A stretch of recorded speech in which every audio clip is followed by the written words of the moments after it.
ఏంటి ఆడోళ్ళు పొంగిస్తే మంచిది కదా అని పాలు పొంగించమంటే మురిపాలు పొంగిస్తున్నావేంటి? ఈ పాలేంటి?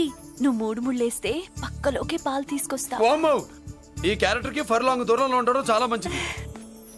హలో బ్రదర్స్, స్వీట్లు ఎలా ఉన్నాయి?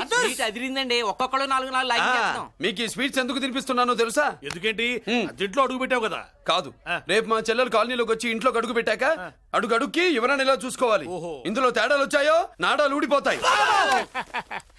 చెల్లెలంటే నీకెంత ప్రేమయ్యా. బాబాయ్, నేను బతుకుతున్నదే నా చెల్లెల కోసం. అది మాట్లాడితే మహాలక్ష్మి, చదువుల్లో సరస్వతి.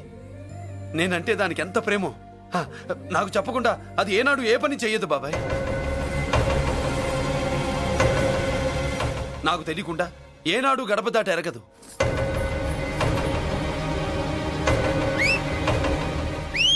నా చేతిలో చెయ్యకుండా తన అడుగు ముందుకు వెయ్యదు.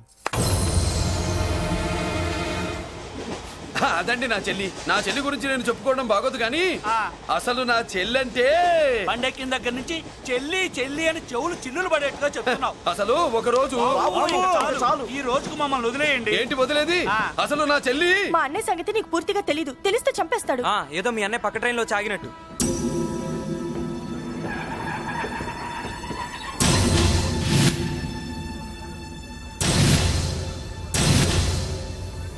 అన్నయ్య,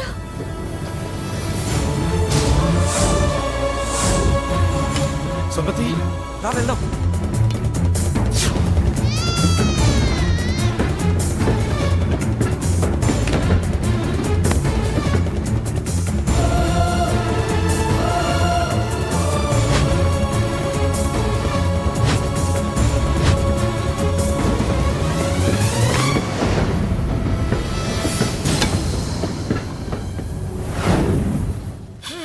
నా బంగారం పోయింది. ఎంతో కష్టపడి సంపాదించిన బంగారం ఏమైందో? ఏమయ్యా? డోంట్ వరీ సార్, 24 గంటల్లో మీ అమ్మాయిని వెతికి తీసుకొచ్చే బాధ్యత మాది. ఇదే మాట 24 గంటల ముందు కూడా చెప్పారు. అమ్మ, నా బంగారం వచ్చేసింది, నా బంగారం వచ్చేసింది, నా బంగారం వచ్చేసింది, నా బంగారం వచ్చేసింది. నొప్పేస్తే వెళ్ళేటప్పుడు తెలియదా నీకు?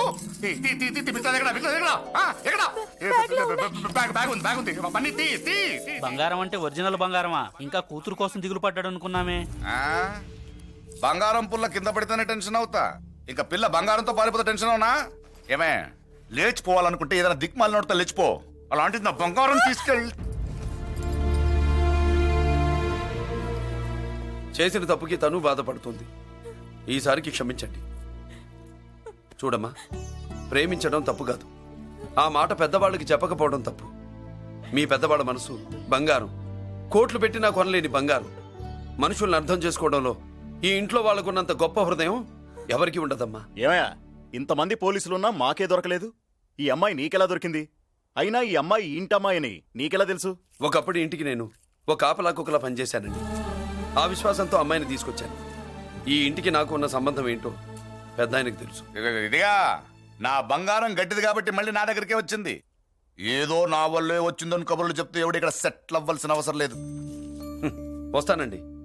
నా అవసరం మీకు ఉందనుకున్నప్పుడు మీరు వద్దన్నా వస్తా.